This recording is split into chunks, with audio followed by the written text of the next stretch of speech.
Le dimanche 6 septembre, la ministre déléguée à la citoyenneté, Marlène Schiappa, a annoncé qu'elle voulait accélérer la naturalisation des étrangers placés en première ligne, hein, ce ces mots, pendant la période du confinement. Donc, ça a été une bataille de la CGT. Vous avez vous-même signé une tribune le 21 avril avec, je reprends mes notes, Pascal Brice, Jean-François Carinco, Louis Gallois, appelant à cette prise en compte de ces travailleurs sans papier. Donc, est-ce que le gouvernement a entendu la CGT ? Alors, pas du tout, puisqu'alors, c'est une première étape en effet de faciliter la naturalisation des travailleurs étrangers qui sont sur le territoire et qui sont en situation régulière, mais ça ne prend pas en compte du tout la situation des personnes sans titre de séjour, qui sont un grand nombre, et c'est ce que nous avions signalé dans la tribune que tu évoques, mais aussi ce que nous avons signalé avec d'autres organisations au président de la République dans une lettre que nous lui avons adressée. Les travailleurs sans papier ne sont pas du tout pris en compte pour l'instant dans les mesures qui ont été prises par l'État. Et en effet, nous n'avons d'ailleurs toujours pas de réponse et de rendez-vous suite à l'interpellation unitaire que nous avons eue ensemble avec d'autres organisations comme la CIMAD, la CFDT, le Secours catholique, Médecins du Monde, la Fédération des acteurs de la solidarité, sur cette question, mais aussi plus généralement la question des personnes qui sont exposées à la grande pauvreté suite au confinement. Et en effet, il n'y a pas de prise en compte, en fin de compte, de cette situation des travailleurs sans papier. Ça nous inquiète très, très fortement d'ailleurs. C'est-à-dire qu'il y a une volonté de reconnaître les personnes en situation régulière, mais il y a une forme on va dire, de déni total sur la situation des travailleurs sans titre de séjour qui ont été en première ligne pendant toute cette période.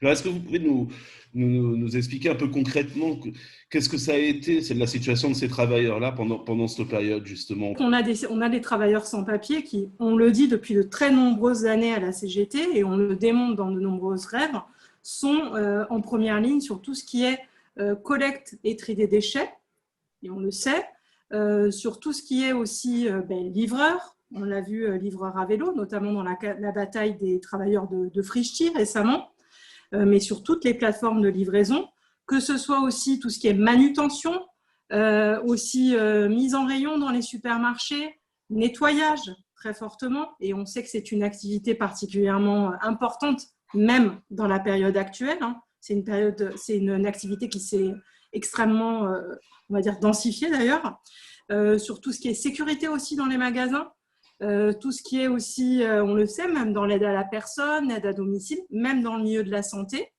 On est sur des métiers qui sont en effet, on va dire, des secteurs d'activité qui sont tenus à bout de bras par un grand nombre de travailleurs étrangers, avec ou sans titre de séjour.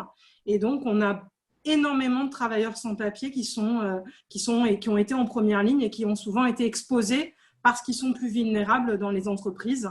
Pour nous, la CGT, les régulariser, on l'a dit maintes fois, c'est respecter la Constitution, c'est-à-dire garantir l'égalité de traitement dans les entreprises et garantir l'égalité des droits entre tous les travailleurs. C'est donc dans l'intérêt, on va dire, de tous les travailleurs. C'est une question d'intérêt commun, c'est une question, on va le dire, puisque le gouvernement se plaît à le dire, pleinement universaliste, puisque c'est ce qui nous lie tous, on va dire, dans les entreprises, c'est les intérêts qu'on a tous, et justement la solidarité entre tous les travailleurs, puisque régulariser, c'est tirer les conditions de travail de chacun vers le haut. Donc, c'est quelque chose qui est extrêmement positif, contrairement à ce qui est véhiculé par grand nombre de personnes qui cherchent justement à diviser la société et à cloisonner les individus. La CGT, bien sûr, donc on le sait, se bagarre sur le terrain des régularisations depuis de nombreuses années, a obtenu certaines victoires d'ailleurs.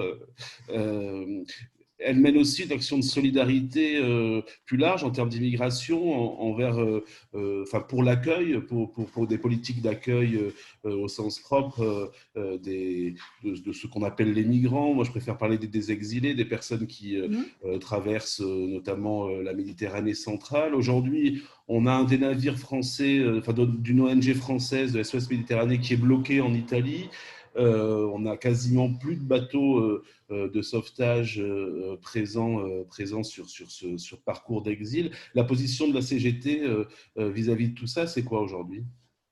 La CGT a été très claire. On s'est associé clairement aux organisations, aux ONG qui, en fin de compte, se mobilisent depuis de nombreuses années pour le sauvetage en mer. On a organisé un certain nombre de journées d'ailleurs sur ce sujet, que ce soit à Paris, à Montreuil ou aussi en province. On a récemment fait une journée à Montpellier avec Sea-Watch et d'autres organisations.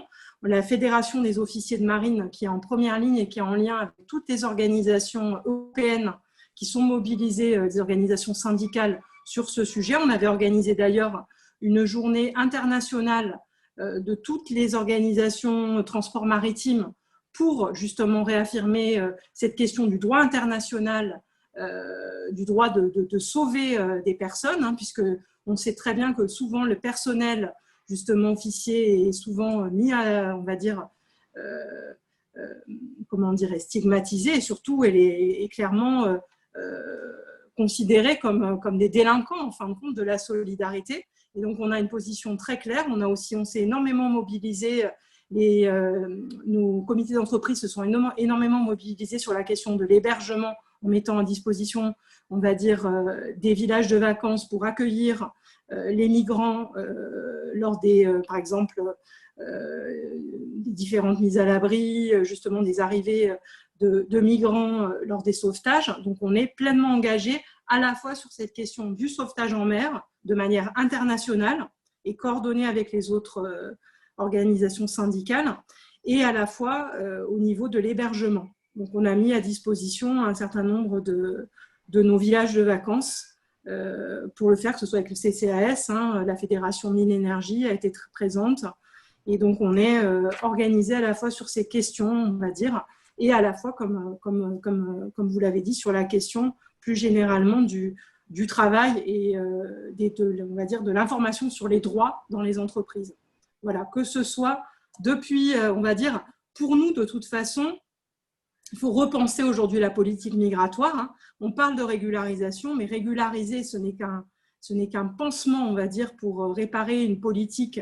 C'est un pansement provisoire par rapport à une politique migratoire qui est défaillante et qui met en danger des hommes et des femmes sur leur parcours migratoire, et qui les met en danger aussi dans les entreprises. C'est-à-dire qu'on a aujourd'hui un durcissement des politiques migratoires qui, en fin de compte, ne protège pas les personnes et favorise notamment les réseaux de la traite des êtres humains, tant sur les parcours de migration, on le voit avec des personnes contraintes à la prostitution sur leur parcours, contraintes à la traite en Libye, mais aussi contraintes à la traite dans les pays européens, que ce soit en Italie, on le voit, en Espagne et en France, puisqu'il y a eu des décisions de reconnaissance de la traite des êtres humains dans le milieu du travail. Je parle bien dans le milieu du travail, pas de prostitution, pas que de prostitution en tout cas. Et on le voit, il y a des situations, on va dire aussi, d'exploitation très fortes, notamment chez les travailleurs agricoles. On l'a vu récemment avec Terra Fecundis, encore très récemment, avec les travailleurs saisonniers extra-communautaires qui sont faussement détachés et qui sont soumis à des conditions de travail propres à la tête des êtres humains, qui sont d'ailleurs similaires aux conditions qu'on peut retrouver en Italie ou en Espagne sur la cueillette des fraises ou sur différentes formes de culture de légumes. Donc, c'est un sujet qui est commun au niveau européen.